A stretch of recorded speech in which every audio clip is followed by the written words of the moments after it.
नमस्कार दोस्तों, लक्ष्मी ट्यूटोरियल में आप सभी का स्वागत है। वर्ल्ड ज्योग्राफी से कुछ प्रश्नों को फिर से मैंने तैयार किया है, तो चलिए शुरू करते हैं। पहला प्रश्न है, इसमें हमें कुछ कथन दिए गए, हमें देखना है कि किसके संदर्भ में ये कथन है। पहला कथन है, ये चौड़ी चौड़ी सड़कों के लिए प्रसिद्ध है, इसे दक्षिण अमेरिका का पेरिस भी कहते हैं। ये जो है ये किस चौड़ी चौड़ी सड़कों के लिए प्रसिद्ध है और इसे दक्षिण अमेरिका का पेरिस कहते हैं। दूसरा कथन है, यह सौंदर्य उत्पादन के लिए भी प्रसिद्ध है। ये दोनों जो कथन थे, हमें देखना है कि किसके संदर्भ में है। पहला है ब्यूनस आयर्स, दूसरा है अर्जेंटीना, तीसरा है पराग्वे और चौथा है बोलिविया। तो हमें देखना है किसके संदर्भ में। ये ब्यूनस आयर्स की बात कर रहा है। ये क्या है, ये चौड़ी चौड़ी सड़कों के लिए प्रसिद्ध है और ये दक्षिण अमेरिका का पेरिस भी से कहा जाता है ब्यूनस आयर्स को, और ये सौंदर्य उत्पादन के लिए भी प्रसिद्ध है। तो ये होगा इसका उत्तर ब्यूनस आयर्स। अगला देखते हैं, निम्न कथन किसके संदर्भ में सही है। पहला कथन है, यह मिश्रित वनस्पति है, पराग्वे, बोलिविया और अर्जेंटीना में की जाती है। ये मिश्रित वनस्पति है और इसकी खेती कहाँ की जाती है, पराग्वे, बोलिविया और अर्जेंटीना। ये किसके संदर्भ में हमें देखना है, ग्रान चाको, फजेंडा, इताबिरा, कंपोज। तो ये ग्रान चाको के बारे में बोल रहा है। ये एक मिश्रित वनस्पति है, कहाँ पे, पराग्वे, बोलिविया और अर्जेंटीना में, और ये है ग्रान चाको के बारे में ये कथन था। अगला देखते हैं, निम्नलिखित में से असत्य कथन का चयन करें। हमें असत्य कथन का चयन करना है। पहला कथन है, ब्राजील में कॉफी के बागान को फजेंडा कहा जाता है। ये कह रहा है कि ब्राजील में जो कॉफी का बागान होता है उसको क्या बोलते हैं, फजेंडा। दूसरा है, साओ पाउलो कॉफी का केंद्र है तथा यहाँ से कॉफी को सेंटोस बंदरगाह ले जाया जाता है निर्यात हेतु। मतलब ये जो साओ पाउलो में क्या है, कॉफी का केंद्र है और यहीं से कॉफी को क्या करते हैं, सेंटोस बंदरगाह ले जाते हैं, और सेंटोस बंदरगाह कॉफी का, वहीं से कॉफी का निर्यात होता है। तीसरा कथन है, सेंटोस बंदरगाह को कॉफी बंदरगाह भी कहते हैं, वहां से निर्यात होता है। और ये कह रहा है कि जो सेंटोस बंदरगाह है इसको क्या कहते हैं, कॉफी बंदरगाह भी कहते हैं। और हमें इसमें से असत्य कथन का चयन करना था। इसमें से कोई भी असत्य नहीं है, सभी कथन बिल्कुल सही हैं। कि जो ब्राजील में कॉफी के बागान को फजेंडा कहते हैं, साओ पाउलो कॉफी का केंद्र है और यहाँ से कॉफी को सेंटोस बंदरगाह ले जाया जाता है साओ पाउलो से। यहाँ पे जो केंद्र है यही से ही क्या करते हैं, सेंटोस बंदरगाह ले जाते हैं निर्यात हेतु। सेंटोस बंदरगाह को कॉफी बंदरगाह भी कहा जाता है। तो ये सभी था कथन, और हमें इसमें से करना था असत्य का चयन, और इसमें से कोई भी असत्य नहीं है, यानी कि उपरोक्त में से कोई भी नहीं। अगला देखते हैं,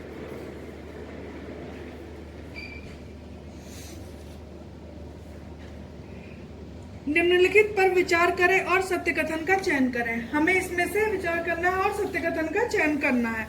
तो देखते हैं, पहला कथन है, समशीतोष्ण घास प्रदेश को अर्जेंटीना में पंपास कहते हैं। ये कह रहा है जो समशीतोष्ण घास के प्रदेश है उनको अर्जेंटीना में क्या कहा जाता है, पंपास कहते हैं।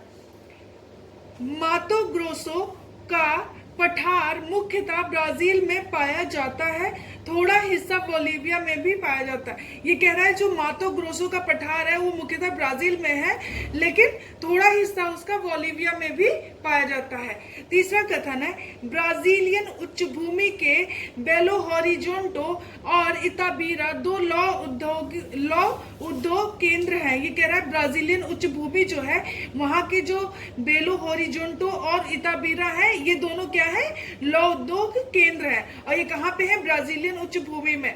चौथा कथन है, ब्राजील में उष्ण कटिबंधीय घास के मैदान को कंपोज कहते हैं। ये कह रहा है कि जो ब्राजील में उष्ण कटिबंधीय घास के मैदान उसे कंपोज कहते हैं। और पहला कहता है जो समशीतोष्ण घास के मैदान है उसे अर्जेंटीना में पंपास कहते हैं। और इसमें से हमें देखना था कि सत्य कथन का चयन करना था। ये सभी बिल्कुल सत्य हैं। अगला देखते हैं प्रश्न, निम्नलिखित में से असत्य कथन का चयन करें। हमें इसमें से असत्य कथन का चयन करना है। चलिए देखते हैं, मराकैबो झील दक्षिण अमेरिका की सबसे बड़ी झील है। ये कह रहा है जो मराकैबो झील है वो दक्षिण अमेरिका की सबसे बड़ी झील है, यह बोलिविया में अवस्थित है। ये पहला कथन है। दूसरा है, मराकैबो का तटीय क्षेत्र खनिज तेल भंडार के लिए प्रसिद्ध है। तीसरा कथन है कराकस, जो कि वेनेजुला की राजधानी है, खनिज तेल उत्पादन के लिए प्रसिद्ध है। चौथा है वाल्देस प्रायद्वीप दक्षिण अमेरिका का सबसे नीचा स्थान है। ये सभी कथन है, हमें इसमें से असत्य कथन का चयन करना था।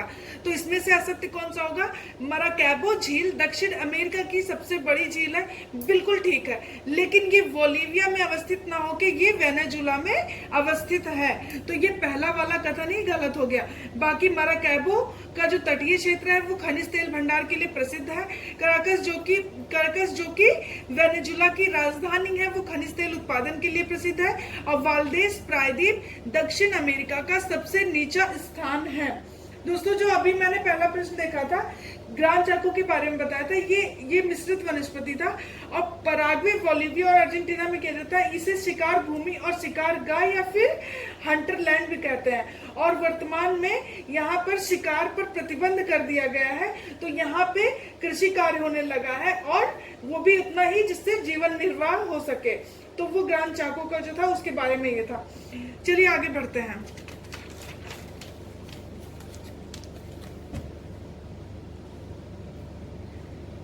निम्नलिखित कथन किसके संदर्भ में संदर्भित है? देखते हैं। यह पर्यावरण की दृष्टि से महत्वपूर्ण है, इसे विश्व का फेफड़ा कहा जाता है, यह 20% ऑक्सीजन देता है। ये कह रहा है कि ये पर्यावरण की दृष्टि से बहुत महत्वपूर्ण है, इसे विश्व का फेफड़ा कहा जाता है, यह 20% ऑक्सीजन देता है। अगला है, इसका विस्तार 8 देशों में है, मुख्यतः ब्राजील में। ये कह रहा है कि इसका विस्तार तो वैसे 8 देशों में, लेकिन मुख्यतः ये ब्राजील में है। आर्थिक दृष्टि से इसका महत्व सीमित है, लेकिन आर्थिक दृष्टि से इसका महत्व सीमित है क्योंकि तापमान ज्यादा होने के कारण वृक्ष की लकड़ियां कठोर होती हैं। तो यहाँ पे जो वृक्ष पाए जाते हैं, तो इसका मतलब कि ये जिस स्थान की बात कर रहा है वो उष्णकटिबंधीय विषुवतीय प्रदेश होगा, और वहां पे तापमान ज्यादा होगा, और तापमान ज्यादा होने की वजह से जो वृक्ष होते हैं उनकी लकड़ियां काफी कठोर होती हैं, तो इसलिए आर्थिक दृष्टि से ये बहुत ही इनका महत्व सीमित है। तो ये दूसरा कथन था। तीसरा है, वनों की जैव विविधता अधिक है, मतलब ये जो जिस स्थान के बारे में बोल रहा है वहां पे जैव विविधता वनों की बहुत ज्यादा है, तथा यहाँ मानोस रबड़ संग्रहण क्षेत्र है। ये कह रहा है यहाँ पे एक क्षेत्र है, क्या? मानोस रबड़ संग्रहण क्षेत्र भी है। चौथा कथन है, उष्ण कटिबंधीय वनस्पति है, और ये जिसके बारे में बोल रहा है वो एक उष्णकटिबंधीय वनस्पति है। संवहनीय वर्षा, दोपहर के बाद वर्षा 200 सेंटीमीटर से अधिक होती है, यानी ज्यादा होती है। और ये सब कथन किसके बारे में संदर्भित है, हमें ये बताना है। तो पहला है सेल्वास, दूसरा है लानोस, तीसरा है प्रेरिस, और चौथा है स्टेपेज। तो ये किसके बारे में है? ये बोल रहा है सिल्वास के बारे में। और यहाँ पे क्या होता है? वर्षा वर्ष भर होती है, और क्या 200 सेंटीमीटर से ज्यादा वर्षा होती है, दोपहर के बाद वर्षा होती है, संवहनीय वर्षा होती है, ये विषुवतीय क्षेत्र है। और यहाँ पे क्या है कि इसे विश्व का फेफड़ा कहा जाता है, 20% ऑक्सीजन ये कर देता है। और उसके बाद ये यहाँ पे बहुत ही मतलब वनों की जैव विविधता है, और मानोस रबड़ संग्रहण क्षेत्र है। और ये जो मानोस रबड़ संग्रहण क्षेत्र है, यहाँ पे रबड़ की खेती की जाती है, और यहीं पर रबड़ को इकट्ठा करके क्या किया जाता है? एक बेलम बंदरगाह है, वहां पहुंचाकर इसका निर्यात किया जाता है रबड़ को। तो वो ये अभी जो जिसके बारे में बोल रहा था, संदर्भ जो थे वो किसके बारे में थे? सेल्वास के बारे में। और ये जो मानोस के बारे में बताया कि इस क्षेत्र में क्या पाया जाता है, ये जो सेल्वास वाला क्षेत्र है यहाँ पे मानोस संग्रहण क्षेत्र पाया जाता है, ये रबड़ क्षेत्र, और यहाँ पे रबड़ की खेती की जाती है, और रबड़ को यहीं से इकट्ठा करके और बेलम बंदरगाह पे ले जाया जाता है निर्यात हेतु। चलिए अगला प्रश्न देखते हैं। अमेजन इंडीज पर्वतीय क्षेत्र से निकलती तथा अटलांटिक महासागर में गिरती। ये अमेजन नदी के बारे में बोल रहा है कि ये एंडीज पर्वत से निकलती है और अटलांटिक महासागर में ये अपना जल गिरा देती है। दूसरा है, विश्व की दूसरी सबसे लंबी नदी है, विश्व की सबसे बड़ी अपवाह क्षेत्र वाली नदी है। अमेजन के बारे में ये बोल रहा है कि पहला तो ये था कि एंडीज से निकलती है, अटलांटिक में अपने जल को गिराती है, और दूसरा ये था कि ये जो अमेजन नदी है विश्व की दूसरी सबसे लंबी नदी है, और ये विश्व की सबसे बड़ी अपवाह के क्षेत्र से अगर देखा जाए तो विश्व की सबसे बड़ी है। वैसे ये दूसरी सबसे लंबी नदी है। ये अमेजन नदी के बारे में दोनों कथन थे और ये दोनों ही कथन बिल्कुल सही हैं। चलिए आगे बढ़ते हैं। निम्नलिखित में रियो डी प्लाटा में गिरने वाली नदियां हैं। हमें बताना है कि रियो डी प्लाटा में कौन सी नदियां गिरती हैं। नीग्रो नदी, उरुग्वे नदी, पराग्वे नदी, पराना नदी। हमें बताना है कि इसमें से रियो डी प्लाटा में कौन सी नदी अपने जल को गिराती हैं। तो इसमें से उरुग्वे, पराग्वे और पराना नदी जो है वो क्या करती हैं, अपने जल को रियो डी प्लाटा में गिराती हैं। बाकी जो नीग्रो नदी है वो सैन मोंटियास की खाड़ी में अपना जल गिराती है। तो नीग्रो नदी नहीं होगी, बाकी दूसरी, तीसरी, चौथी, क्योंकि नीग्रो नदी जो है सेंट मोनियास की खाड़ी में अपना जल गिराती है। रियो डी प्लाटा में गिरने वाली नदियों में कौन है, उरुग्वे, पराग्वे और पराना। अगला प्रश्न देखते हैं। निम्नलिखित पर विचार करें और असत्य कथन का चयन करें। मदिरा नदी अमेजन की सबसे लंबी सहायक नदी है। ये मदिरा नदी के बारे में बोल रहा है कि ये अमेजन की सबसे लंबी सहायक नदी है। दूसरा कथन है पराना नदी दक्षिण अमेरिका की दूसरी सबसे लंबी नदी है। और जो ये पराना नदी है इसको कह रहा है कि ये दक्षिण अमेरिका की दूसरी सबसे लंबी नदी है। तीसरा कथन है इतेपू बांध परियोजना ब्राजील और पराग्वे की संयुक्त परियोजना है। इतेपू बांध परियोजना को कह रहा है कि ये किसकी है, ब्राजील और पराग्वे इन दोनों की संयुक्त परियोजना है तथा ये पराना नदी पर है। और ये जो पराना नदी है जिसको ये बोल रहा है कि दक्षिण अमेरिका की दूसरी सबसे लंबी नदी है, इसी नदी पर ये इतेपू बांध परियोजना है, इसी नदी पर स्थित है। अगला कथन है इगुआओ जलप्रपात नीग्रो नदी पर स्थित है। इगुआओ जलप्रपात नीग्रो नदी पर अवस्थित है। ये चौथा कथन है और हमें इसमें से असत्य कथन का चयन करना था। यही चौथा कथन ही गलत है क्योंकि इगुआओ जलप्रपात नीग्रो नदी पर नहीं बल्कि पराना नदी पर स्थित है।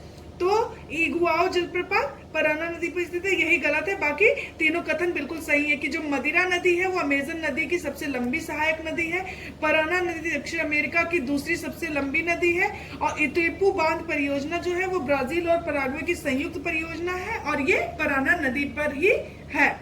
अगला देखते हैं।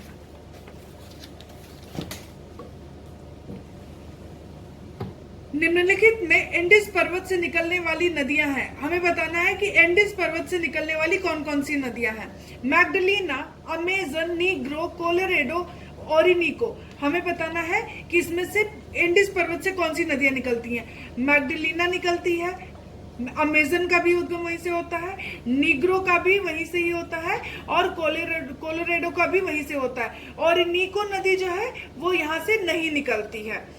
तो इसका मतलब एंडीज पर्वत से निकलने वाली मैग्डलिना, अमेजन, नीग्रो और कोलोराडो, ये 4 नदियां हैं और इनको नहीं है।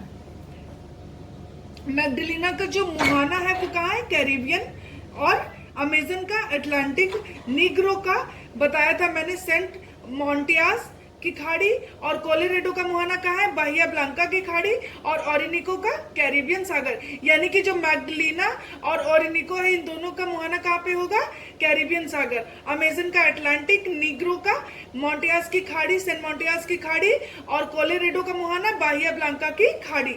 अगला प्रश्न देखते हैं। अटलांटिक महासागर में अपना मुहाना बनाने वाली नदियां हैं। अटलांटिक महासागर में अपना मुहाना बनाने वाली नदियां हैं, देखते हैं। साओ फ्रांसिस्को, अरागुनिया, टार्केस्टिस, अमेजन, इसमें से बताना है कि कौन सी अटलांटिक महासागर में अपना मुहाना बनाती है। तो साओ फ्रांसिस्को, अरागुनिया, टार्केटिस, अमेजन, तो ये चारों ही हैं, यानी उपरोक्त सभी अटलांटिक महासागर में अपना मुहाना बनाती हैं।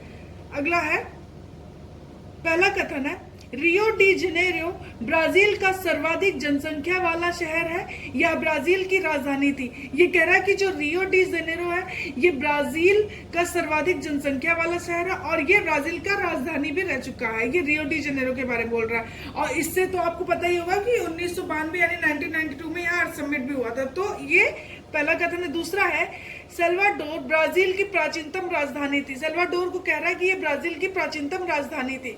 तीसरा है रेसिफ बंदरगाह को शुगर पोर्ट भी कहा जाता है। रेसिफ बंदरगाह को शुगर पोर्ट भी कहा जाता है।